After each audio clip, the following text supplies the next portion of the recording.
1 week season.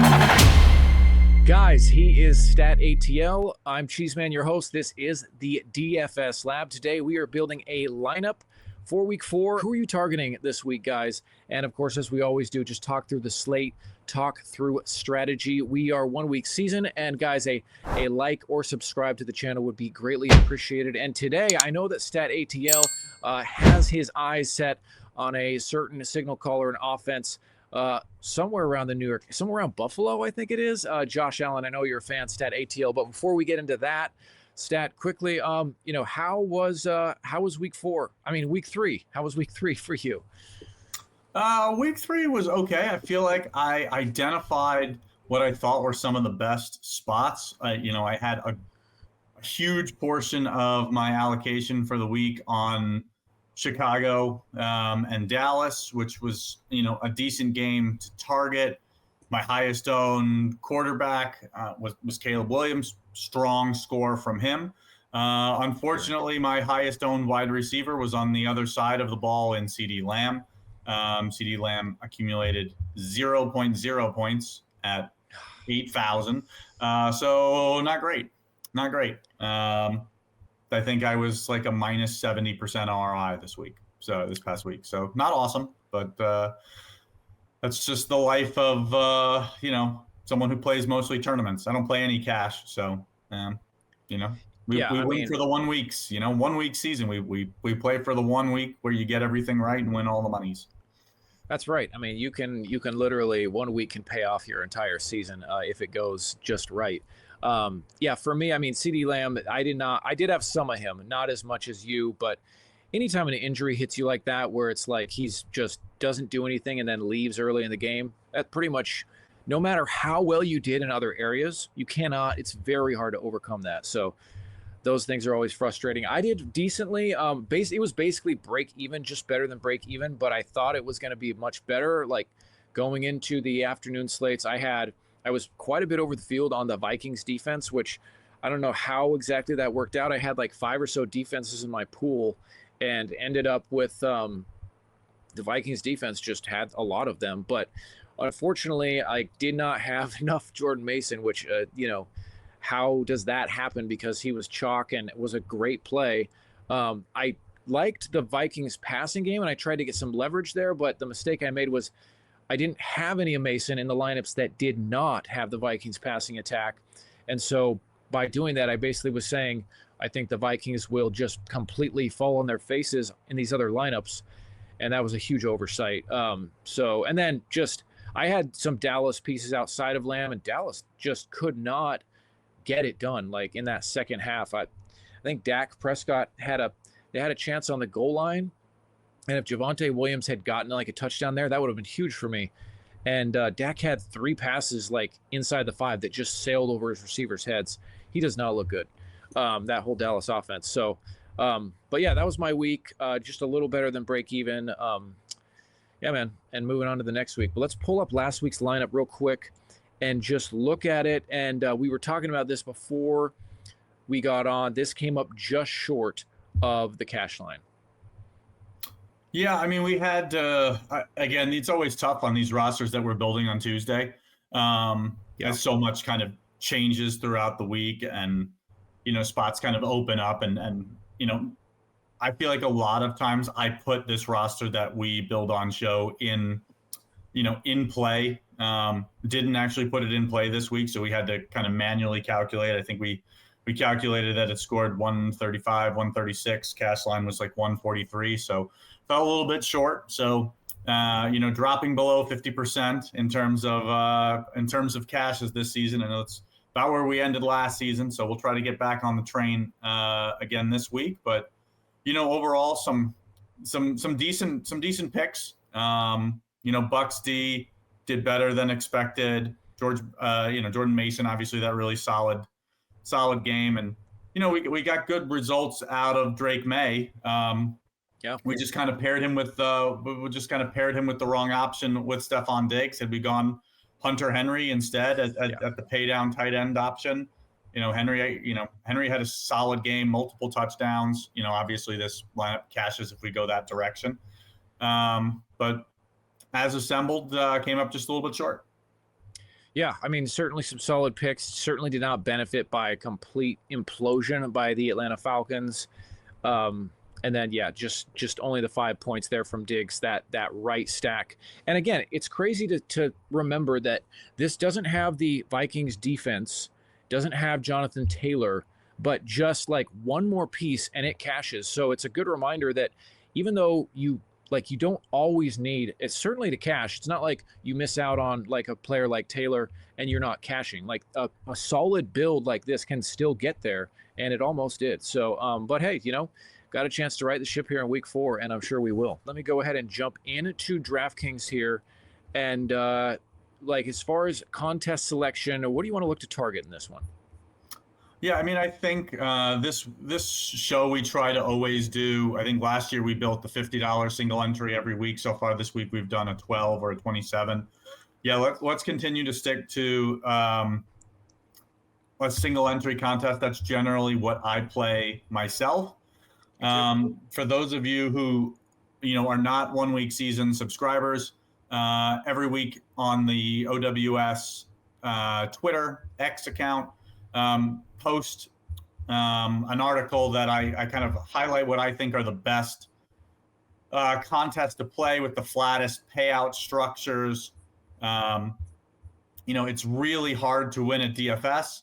And if you're playing in, those Millie Maker type contests where it's 30, 40% to first place, it's just so hard to sustain a bankroll. So it's something worth checking out every week. It's generally pinned in the 1 week season Discord, makes its way onto the scroll most weeks. It's on our Twitter or X account as well to check out if you are not a 1 week season subscriber. So yeah, let's hop into $12, $27, $50 single entry.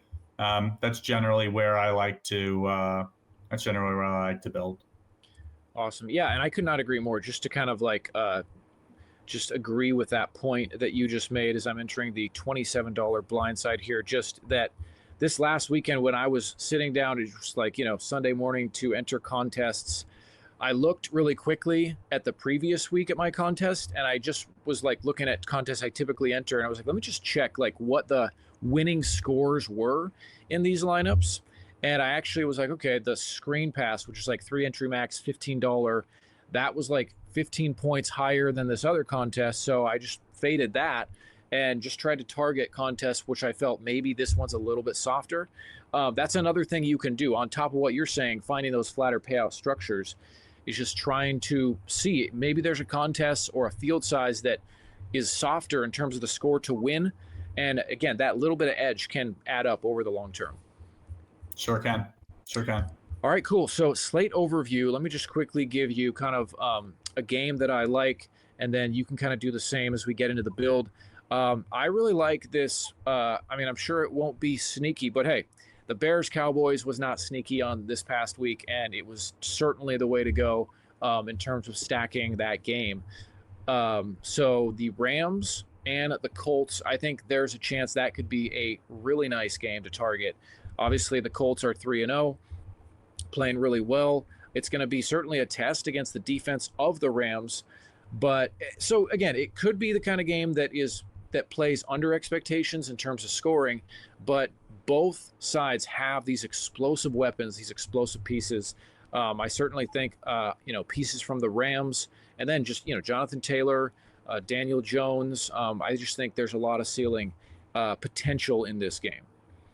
Yeah, I like, I usually do my first look. I'll have it out on the I don't think it'll be on Twitter until tomorrow or X, but it'll be out on the 1 week season Discord probably in the next hour or so.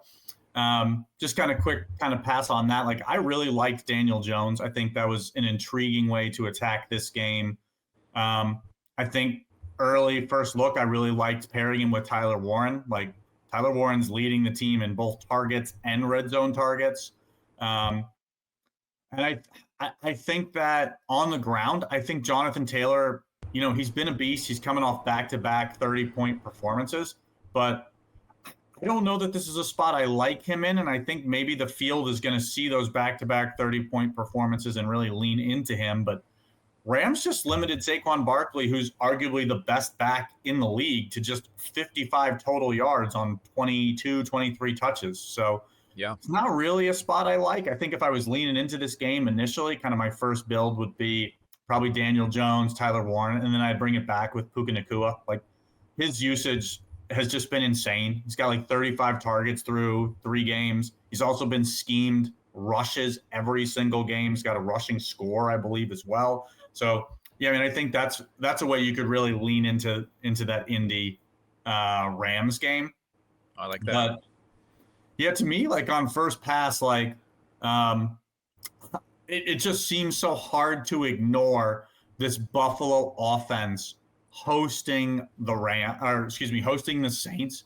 Like, Saints didn't quite keep that streak alive of having the opposing wide receiver post his best game of the season, but it was close last week with Jackson Smith-Njigba. He went for 596 and a touchdown, and he didn't play in the fourth quarter and only played like 3/4 of the way through the third quarter, and then they just kind of shut him down because they were leading, I think it was 41-6 at the time or something.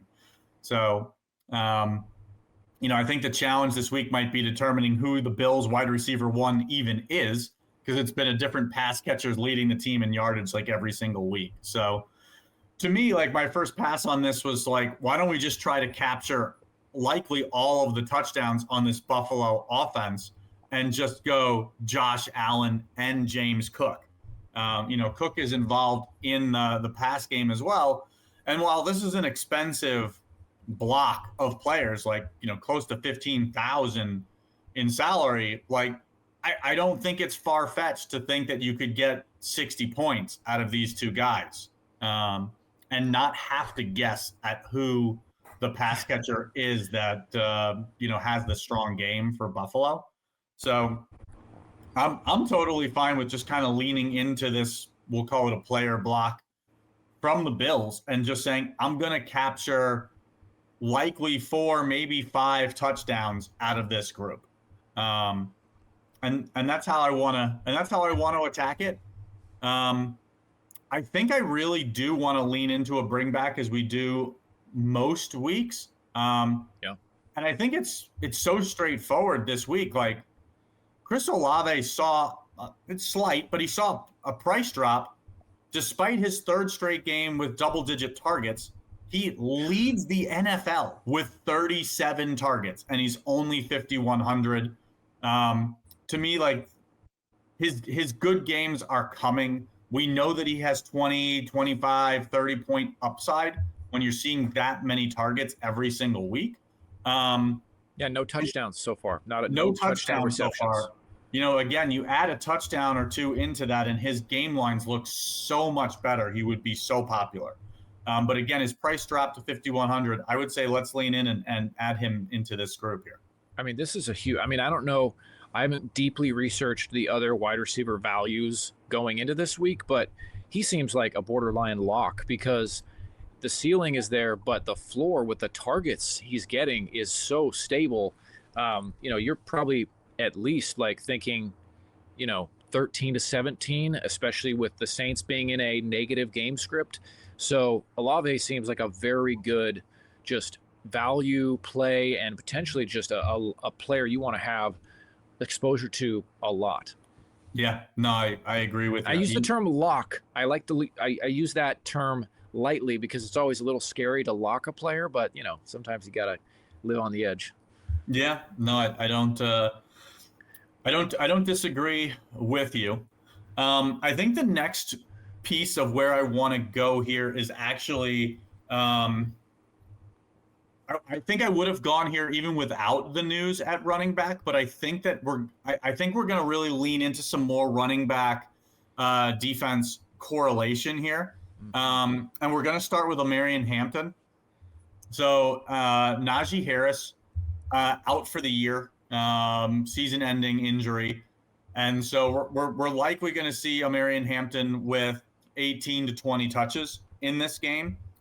And why I want to lean into the Chargers decorrelation here is we just got news less than 5 minutes ago. You may not have seen it.